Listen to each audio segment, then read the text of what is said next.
Bueno, el día de hoy tenemos prácticamente la última pieza del mosaico. No le quiero llamar rompecabezas, también digo rompecabezas. El tema de tener la preparación para poder ir al Nuevo Testamento y entender el Nuevo Testamento desde la perspectiva bíblica, desde la perspectiva del Antiguo Testamento.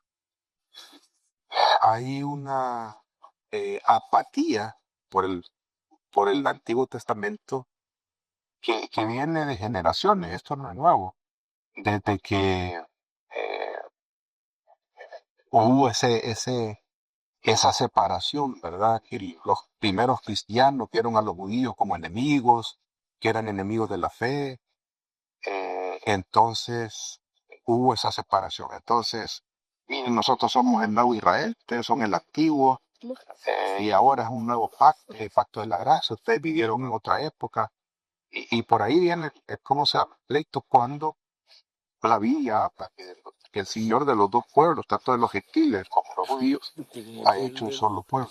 Del ascensor. Y lo que vamos a ver ahora, aunque es una sola sesión, lo que vamos a ver es sumamente importante para entender lo que va a suceder en el Nuevo Testamento, lo que Dios va a revelar en el Nuevo Testamento. Así que, sin más, vayamos a la petición igual que día de hoy.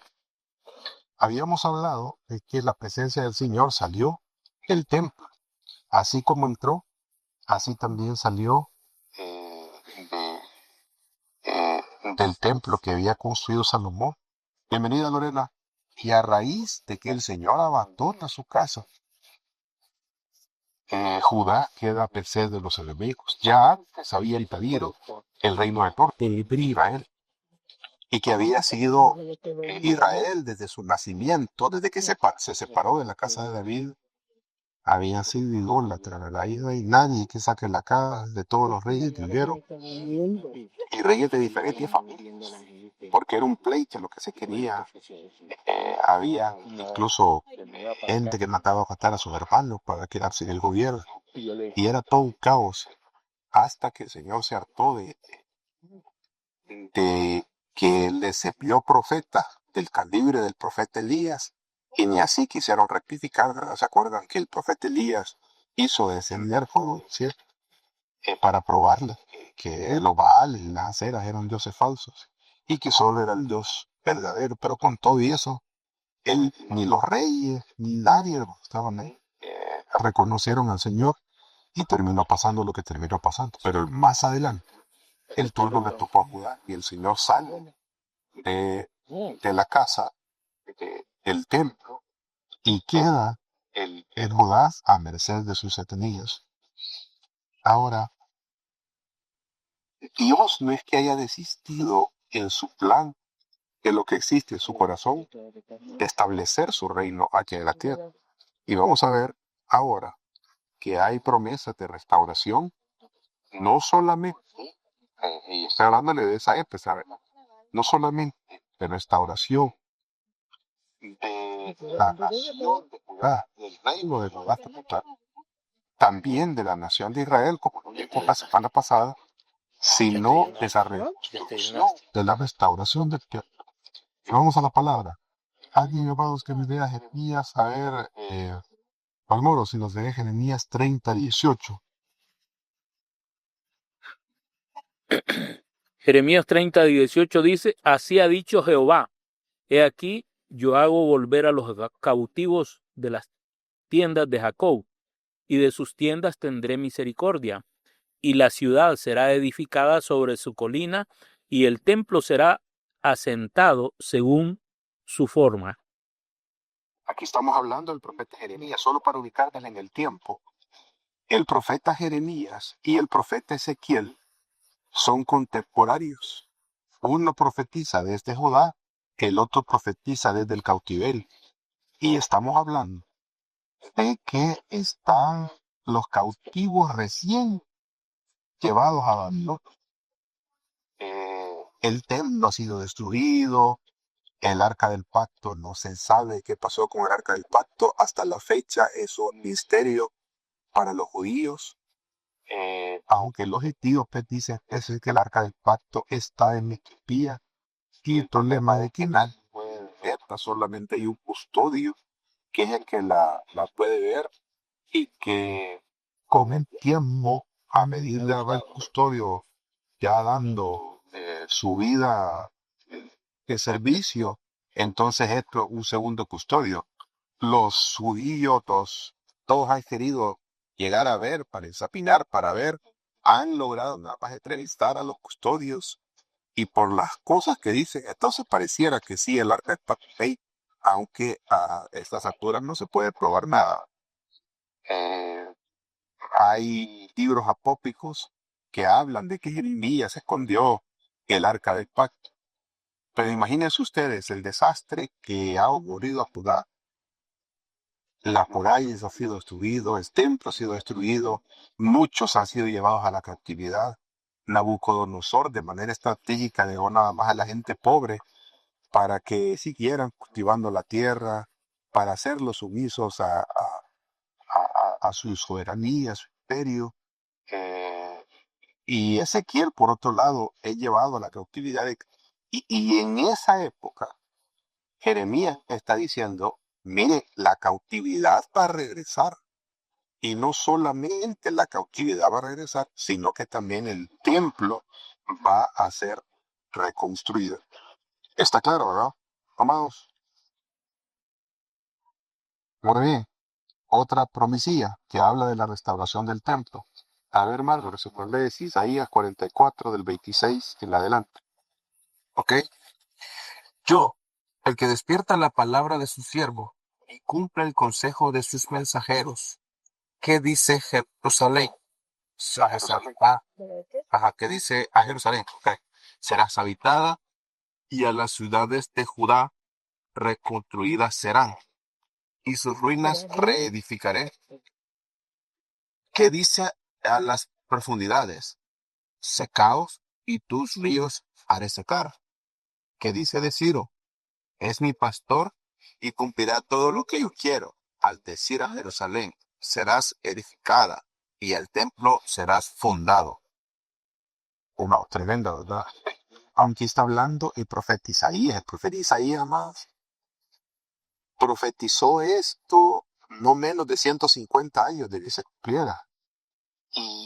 Y hay mucha gente que, ¿cómo se llama? Que dice, no tuvo que haber sido mucho más reciente, porque cómo es que Isaías conocía a Ciro, tiene que haber sido cercano a la época de cuando ya los medo persas vencieron a los babilonios. Pero no es una profecía. Isaías está profetizando, ha dado profecías de 700 años que iban a tener su cumplimiento. 700 años, 500 años más tarde. Y en este caso, 100, 150 años más tarde. Eh, y habla el Señor, ¿verdad? Y dice, miren, Jerusalén va a ser reedificada. O sea, así como había profetizado Isaías, porque Isaías es antes de Jeremías, había profetizado de que ibas a destruir Jerusalén. La promesa ahora es, sí, la voy a destruir, pero la voy a restaurar. Y voy también a restaurar el templo. O sea, lo van a destruir y lo vamos a restaurar. Y no solamente eso, sino que al rey Medo Persa, al mero mero de Medo Persa, yo lo voy a llamar pastor. Y grábense esa palabra de pastor, porque el Señor llama a los reyes pastores. Por eso cuando habla en el Salmo 23, Jehová es mi pastor, no está hablando que es su pastor de la iglesia, no está diciendo que es el pastor. Si hace la comparación de un pastor, siendo que él había sido pastor de ovejas, como que él es una oveja del redil del Señor, pero no está hablando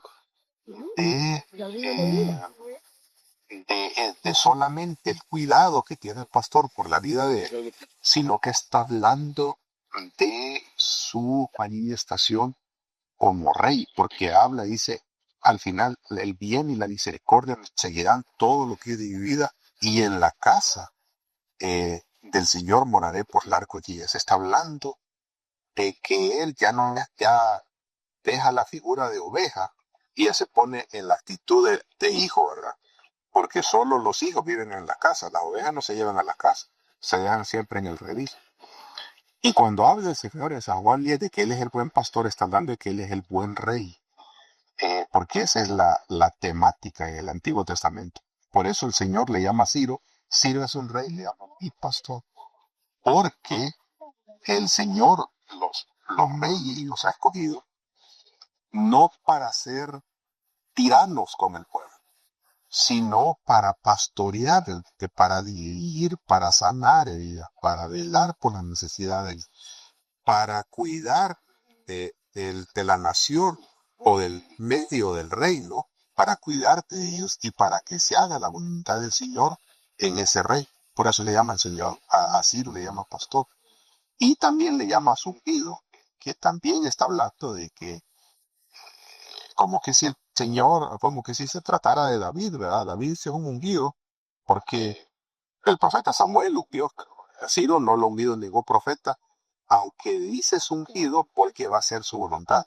Y es Ciro, cuando Ciro llega al trono, que le permite a la cautividad no solamente regresar a la tierra de Israel, sino que además es un facilitador de todos los materiales, las riquezas, los utensilios que se había llevado Nabucodonosor para que el templo se volviera a restaurar, se volviera a reconstruir.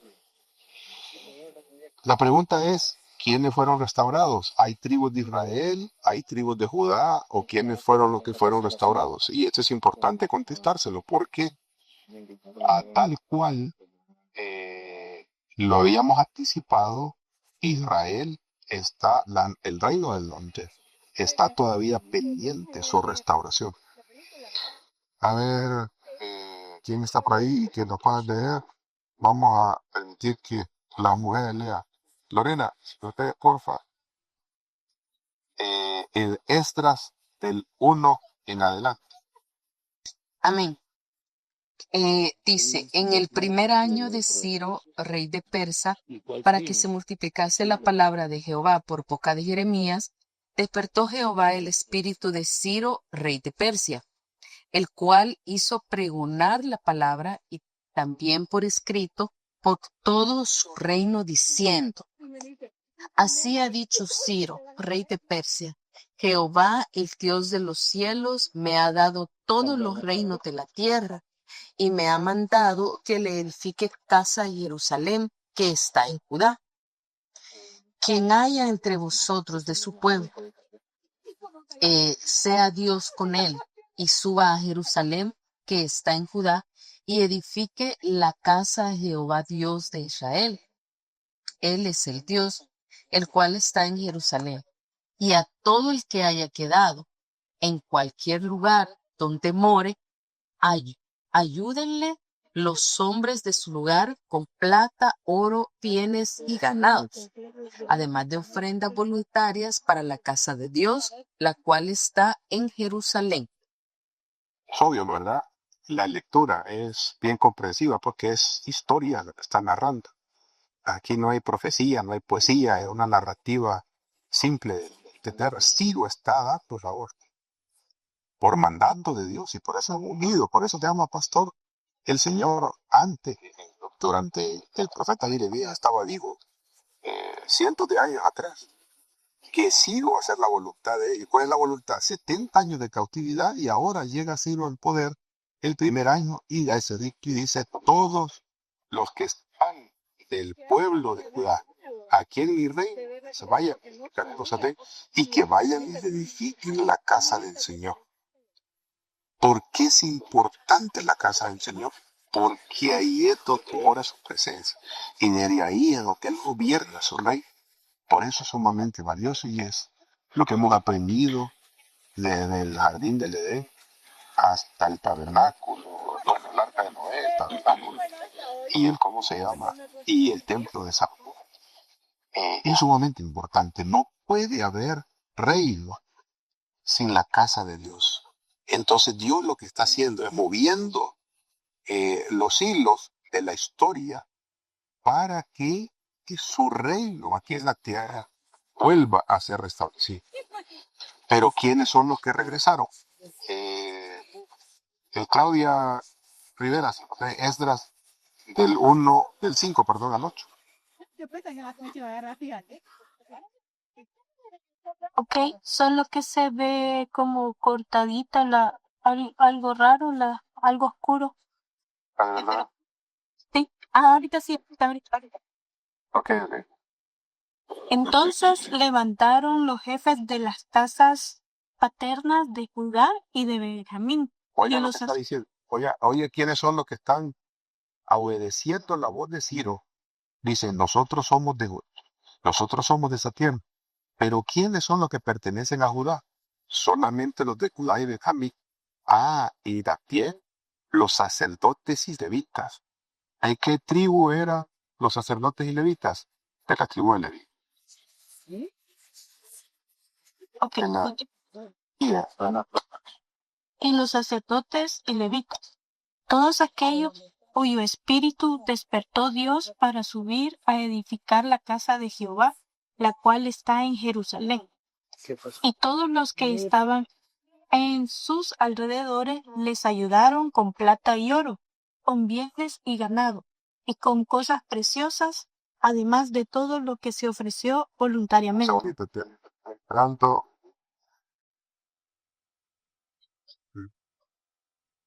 Hebrí venir. Pues sí, claro. Versículo 7.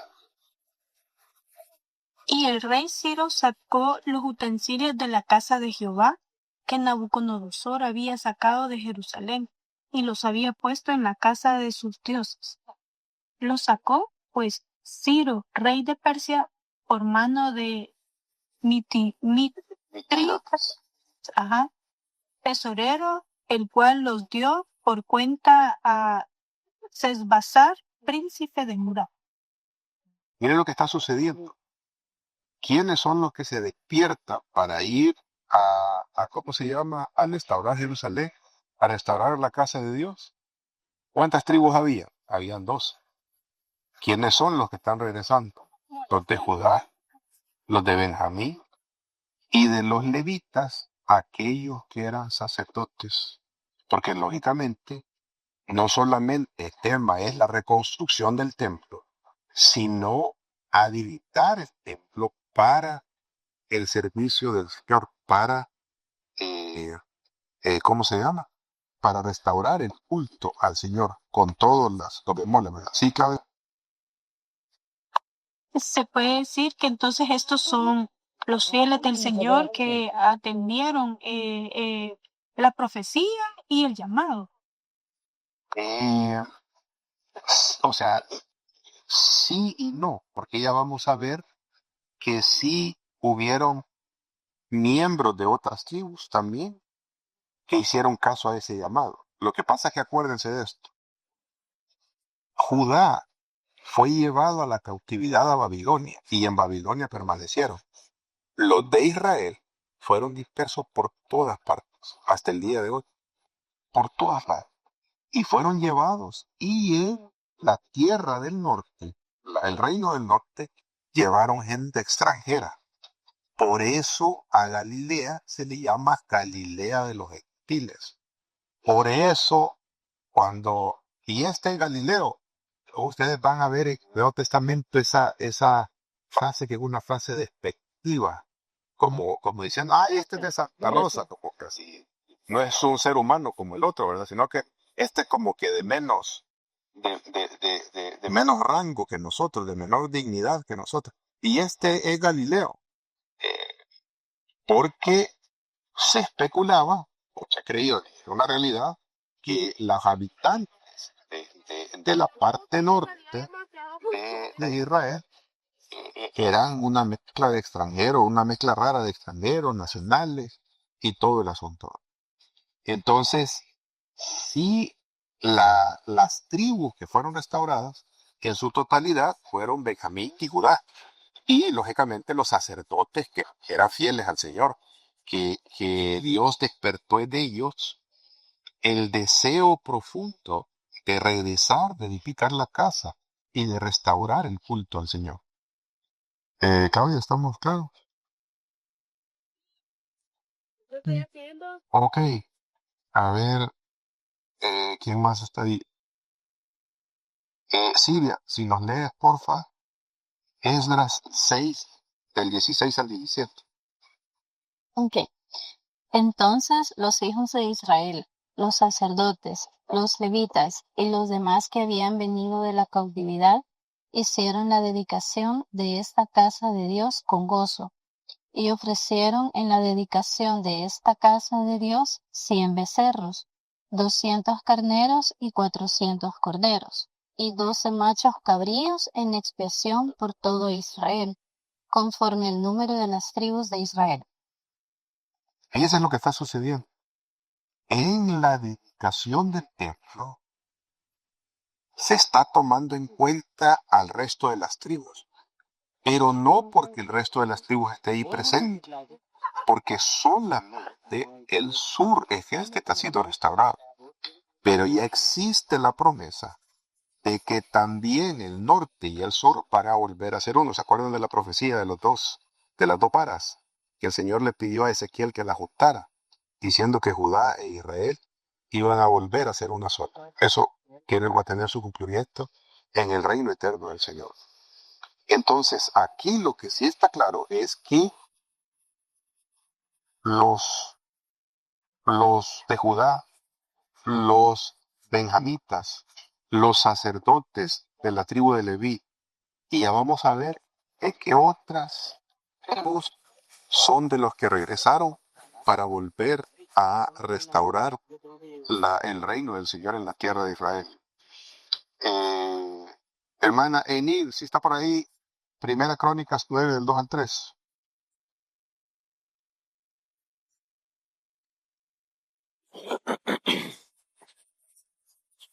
Buenas noches. Buenas noches. Y los primeros moradores que entraron en sus posesiones en las ciudades fueron israelitas, sacerdotes, levitas y sirvientes del templo. Habitaron en Jerusalén de los hijos de Judá, de los hijos de Benjamín, de los hijos de Efraín y Manasés. Y aquí está incluyendo Efraín y Manasés. Es la manera de decir. ¿Quiénes son Efraín y Manasés? A ver, estudiantes de la Biblia, ¿quiénes son Efraín y Manasés? ¿Hijos de quién son? Los hijos de José. ¿Los hijos de quién, perdón? De José. Exactamente, son los hijos de José. ¿Y cuál es la particularidad de los hijos de José? A diferencia de... Cuando Jacob la bendición, puso al menor al mayor. Ajá, pero volvamos un poquito atrás. ¿Quién era la mujer de José? Porque con una mujer tuvo que haber tenido los hijos, ¿no? ¿Quién era la mujer de José? ¿Ah? No le estoy preguntando el nombre, estoy hablando de nacionalidad. Era egipcia, exactamente. Y no solamente era egipcio, sino que era hijo de un sacerdote. Y cuando habla de un sacerdote extranjero, no está hablando de sacerdote de la casa del Señor, está hablando de dioses ajenos. Entonces Efraín y Manasés vienen a repetir, o sea, son hijos de un israelita, pero con una mujer extranjera. Y además son nacidos en el extranjero, que a diferencia de las otras 10 tribus, son nacidos en la tierra de Israel. Estos nacieron en Egipto. Las otras 10 tribus vienen de los hijos de Judá, de los hijos de Jacob, que nacieron en la tierra de Canaán. Estos han nacido en Ken. Pero estos son a los que el Señor viene a restaurar junto con Judá y con Benjamín para restablecer el reino de Dios aquí en la tierra, una vez el templo que estuviera operando. ¿Estamos, hermanos? ¿Pregunta alguien? ¿Está claro? ¿Está acá?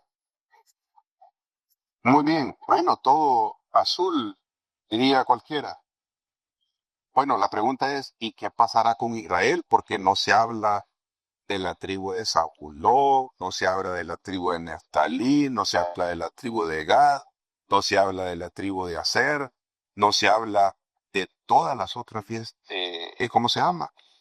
8 tribus. ¿Qué va a pasar con Israel? Bueno, ya lo sabemos la respuesta, ¿verdad? Ya la hemos leído. Esta es parte de que la restauración de Israel está íntimamente ligada con la restauración de todas las naciones bajo el gobierno del Señor. Y eso va a suceder cuando Él regrese. Él dice, Israel va a ser salvo cuando se llegue a la plenitud de los gentiles, o sea, cuando todas las naciones sean salvas, cuando venga el Señor, cuando ya venga el Señor, va a decir stop a la llamada, ahí se termina todo.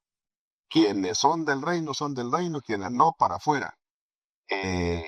Entonces va a haber gente fiel que no se van a ir al anticristo, que están a la expectativa de la venida del Mesías, que no se van a poner la marca de la bestia en la frente ni en la mano derecha, que van a mantenerse fiel, aún van a ser perseguidos por cómo se llama, por el sistema establecido por el anticristo. El anticristo es la representación del antiedén, de los planes de Dios.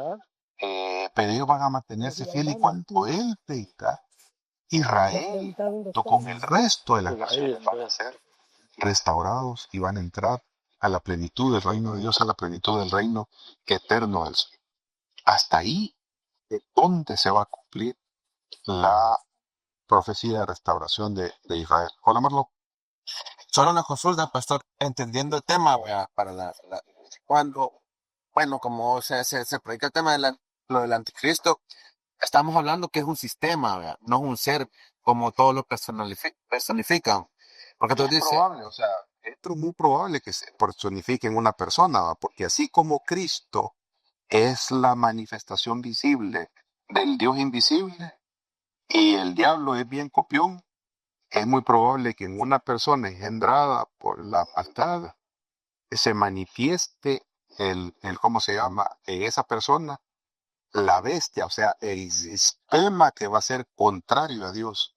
Por eso dice Pablo a los tesalonicenses que va a, no solamente a gobernar a las personas, sino a hacerse pasar por Dios, a sentarse en el templo de Dios. No, eso no quiere decir que va a haber un tercer templo, sino que está hablando de que va a que se le rinda adoración, a exigir que se le rinda adoración.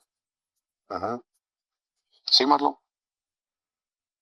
ok, ¿Estamos claros? claro. Ok. Bueno, todo azul. El templo fue reconstruido, pero aquí hay un gran pero. ¿Cuál creen ustedes que es el pero? ¿Qué se imaginan ustedes que es el pero? La presencia de Dios ¿Qué pasó con la presencia de Dios? no fue la misma, no estuvo ahí. La gloria de Dios no ingresó como ingresó en el tabernáculo y como ingresó en el primer templo. Nunca en ningún libro histórico, estoy hablando de revelación bíblica, en ningún libro profético se habla de que si el templo fuera destruido, de que el templo se culminó su edificación, se restauró el culto, así como el Señor lo exigía en el primer templo, pero nunca se dice que la gloria del Señor regresó a ese templo. Nunca. Simplemente para que corroboremos esto, se los leo yo. Esdras 6:14 dice, y los ancianos de los judíos edificaban y prosperaban conforme a la profecía del profeta Ageo y de Zacarías. Acuérdense que Ageo y Zacarías profetizan cuando ya están de regreso los cautivos en Jerusalén, en Israel, que están volviendo de la cautividad, edificando sus casas, pero están todos temerosos, ¿verdad? Y vamos a edificar el templo, pero puchica, ¿cómo vamos a edificar semejante templo si no tenemos los recursos para hacerlo? Entonces Ageo y Zacarías profetizan Aquí hay dos líderes que son esenciales en esta restauración. Uno del lado de descendiente de David, que se llama Zorobabel, y el otro que es descendiente de Aarón, que es Josué. Josué es el sumo sacerdote. Y en ambos casos el Señor les habla proféticamente de que tienen que ponerse las pilas para edificar el templo. Y dice, edificaron pues y terminaron por orden del Dios de Israel y por mandato de Ciro, de Darío y de Artajerjes, rey de Persia. Esta casa fue terminada en el tercer día del mes de Adar, que es el sexto año del reinado del rey Darío. O sea, la casa se terminó. Entonces los hijos de Israel, los sacerdotes, los levitas y los demás que habían venido de la cautividad, hicieron la dedicación de esta casa de Dios con gozo. Están haciendo las cosas de acuerdo a la voluntad del Señor. Todo esto es la voluntad del Señor. Pero pónganle atención, porque en la dedicación del tabernáculo, la gloria de Dios entró que ni Moisés podía entrar. En la dedicación del templo, la gloria del Señor entró que los sacerdotes no podían estar dentro. La gloria del Señor salió del templo de Salomón, fue destruido y ahora se está reedificando. Y los de la cautividad, los sacerdotes, están haciendo bien las cosas. No es que estén haciendo malas cosas. Pero aquí hay implícito algo que el Señor nos quiere revelar. Dice, hicieron la dedicación de esta casa de Dios con gozo. Y ofrecieron en la dedicación de esta casa de Dios 100 becerros, 200 carneros, 400 corderos y 12 machos cabríos en expiación por todo Israel, conforme al número de los tribus de Israel. Y pusieron a los sacerdotes en sus turnos y a los levitas en sus clases para el servicio de Dios en Jerusalén, conforme a todo lo escrito en el libro de Moisés. También los hijos de la cautividad celebraron la Pascua de los 14 días de ayunera. Pero la gloria de Dios jamás se dice que entró nuevamente al... Bienvenida, hermana Hilda. Entró nuevamente a la casa de Dios. ¿Por qué?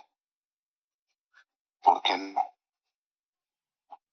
¿Por qué sí en el tabernáculo y por qué sí en el templo de Salomón? Incluso sabiendo Dios que el templo que había hecho Salomón iba a ser profanado. Este templo, amados, el nuevo templo, solamente fue profanado, pero ya no por los judíos, fue profanado por ¿cómo se llama? Por Antíoco, que mandó a sacrificar un cerdo en el altar del Señor. Que lo dice la historia, ¿verdad? Lo dice también los libros apócrifos, que son también libros históricos, no por ser apócrifos. Lo que significa apócrifos es que no son inspirados por Dios, sino que tienen su narrativa y tienen su validez histórica. Pero la gloria del Señor no regresó a ese templo. ¿Por qué? Porque sí había una profecía, o varias profecías, de que el Señor iba a regresar al templo. Su gloria iba a regresar al templo, pero no era el momento todavía de su regreso. Promesas del regreso de la gloria de Dios.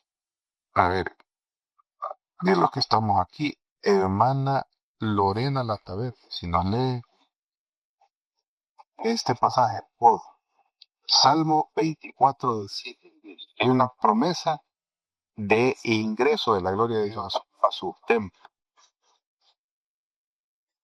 4 del 7 al 10. Alzad puertas vuestras cabezas y alzaos vosotras, puertas eternas, y entrará el Rey de Gloria. ¿Quién es este Rey de Gloria? Jehová el fuerte y valiente, Jehová el poderoso en batalla. Alzad, oh puertas, vuestras cabezas, y alzaos vosotras, puertas eternas, y entrará el Rey de Gloria. ¿Quién es este Rey de Gloria? Jehová de los ejércitos, Él es Rey de la gloria. Y cuando se escribe este salmo, el templo de Salomón está La gloria de Dios ya está dentro ahí, pero se habla proféticamente de que la gloria del Señor, el Rey de Gloria, va a volver a entrar a su templo. Tiene más hambre que amor. Que iba a entrar nuevamente ante. Miremoslo todavía con una óptica más fina. Ageo capítulo 2, versículos del 6 al 9. A ver, Beatriz, si nos lee, porfa, Ageo 2, 6 al 9. Sí, dice así. Porque así dice Jehová de los ejércitos. Ay, escucho bien. ¿Hay alguien más? Ajá. De aquí a poco yo haré temblar los cielos y la tierra, el mar y la tierra seca. La tierra seca. Sí. Toda la Y, tierra, ¿no? y haré temblar a todas las naciones y vendrá el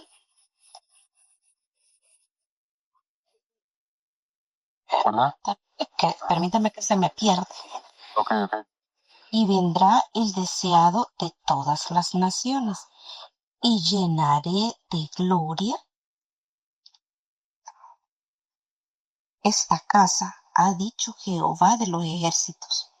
Mía es la plata y mío es el oro, dice Jehová de los ejércitos. La gloria postrera de esta casa será mayor que la primera, ha dicho Jehová de los ejércitos, y dará paz En este lugar. en este lugar, dice Jehová de los ejércitos. Fíjese lo que está diciendo Ageo. Ageo es contemporáneo de Zorobabel y de Josué. Ageo vio la reconstrucción del templo, vio la dedicación del templo, pero lo que no vio fue que la gloria del Señor es cada. Pero aquí hay una profecía. Y dice, voy a hacer temblar a las naciones. En otras palabras, yo voy a regresar a mi tierra. Pero ¿cómo va a ser? El deseado de las naciones. Y la Reina Valera hace bien poniendo deseado con letras mayúsculas. Porque ¿de quién se trata, creen ustedes? ¿Quién es el deseado de las naciones? Nuestro Señor Jesucristo. Él es el deseado de las naciones. Y dice, y llenaré de gloria esta casa, porque el Señor comienza, bien es cierto, su ministerio en Galilea, pero cuando va a Jerusalén, su centro de predicación es el templo. Y por eso van a ver, cuando veamos al Señor hablando, predicando en el templo, está hablando de esa gloria que había sido profetizada. El deseado de las naciones vendría y la gloria postrera iba a ser mayor que la primera. Bueno, ¿cómo? Pero si la gloria del Señor entró en el tabernáculo. Sí, pero se trataba del ángel de Jehová. Se trataba de la manifestación en gloria de la segunda persona de la Trinidad. Ahora, la manifestación de esa gloria es en un cuerpo humano. El verbo se hizo carne y estuvo aquí en medio de nosotros, dice Juan, y vimos su gloria, gloria como el unigénito del Padre.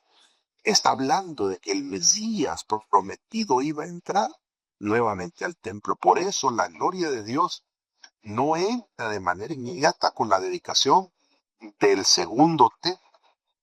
Va a esperarse, Señor, a que esa gloria entre cuando el Mesías entre caminando por esas puertas eternas para entrar a, a ese ámbito donde es la unión del cielo con la tierra y donde es la cabeza de su reino en este mundo. Versículo, a ver quién falta que no nos ha leído. Emma, Si no lees este pasaje, porfa. Isaías 60, del 1 al 3. Levántate, resplandece, porque ha venido tu luz, y la gloria de Jehová ha nacido sobre ti. Porque he aquí que tinieblas cubrirán la tierra y oscuridad las naciones. Mas sobre ti amanecerá Jehová, y sobre ti será vista su gloria. Y andarán las naciones a tu luz, y los reyes al resplandor de tu nacimiento. Está hablando de que la gloria del Señor iba a ser visible. El Dios hecho carne iba a venir a manifestarse e iba a ingresar a ese templo que Zorobabel y Josué habían construido y que Herodes durante 40 años embelleció porque le hizo el complejo más grande del templo para que el Señor Jesús pudiera entrar a predicar, a purificar el templo, a predicar en el templo. Cuando el Señor es atrapado en Getsemaní, dice, todos los días estuve predicando en el templo, ¿por qué no me agarraron ahí? ¿Por qué tienen que esperarse aquí a estar en lo oscuro y a llevarme cuando no estoy en el público? Fue la queja del Señor en Getsemaní cuando llegaron los soldados ¿cómo se llama? Del Sanedrín a llevarse. Pero sí estaba la promesa de que el Rey de Gloria, el deseado de la nación, el Mesías, iba a venir e iba a estar aquí.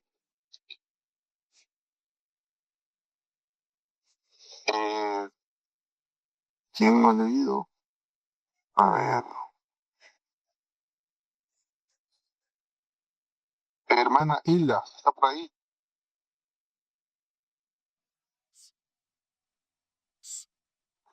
Sí, amén. Malaquías 3:1, hermanita. Bueno, vale. He aquí, yo envío mi mensajero, el cual preparará el camino delante de mí, y vendrá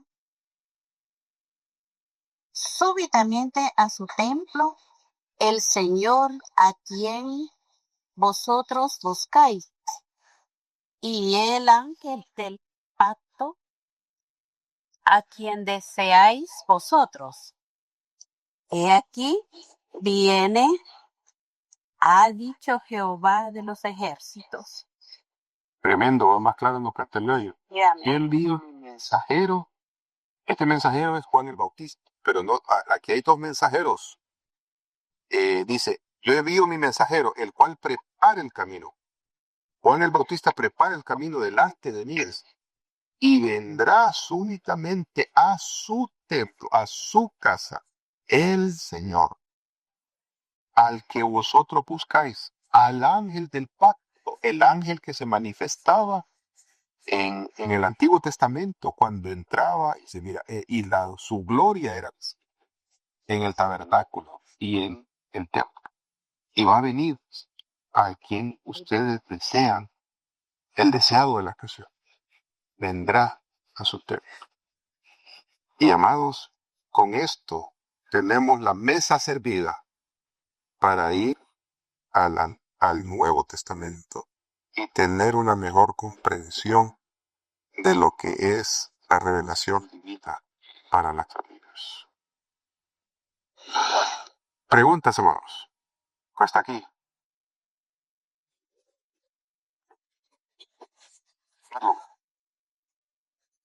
Tengo una pregunta, Ana. Leyendo lo que estaba en el Nuevo Testamento, cuando viene Cristo, pastor, hace una promesa a sus discípulos. Es necesario que yo me vaya para que venga alguien a consolarlos. En el caso del Espíritu Santo, ¿cómo se manifestaría en ese? Siempre sería parte de la gloria de Dios, ¿verdad? Es decir, No. Es parte de su presencia. Su gloria es su manifestación visible. entonces, si lo podemos persuadir, ver así, el Espíritu Santo es la presencia que guía a la iglesia. Exactamente. La que le da vida a Dios. La que le da vida al pueblo. Por eso es importante congregarse. O sea, yo no lo puedo recalcar más. O sea, ya solo hablar en chino me hace falta para recalcarlo más en la iglesia. Es fundamental que un hijo de Dios esté esté vinculado a la presencia del Señor, que sea una necesidad. Y si bien es cierto, somos templo y morada del Espíritu Santo, necesitamos esa conexión con su presencia. Y eso solamente te lo da una comunidad de fe donde se reúnen en el nombre del Señor para alabarlo y para entender su voluntad, su palabra.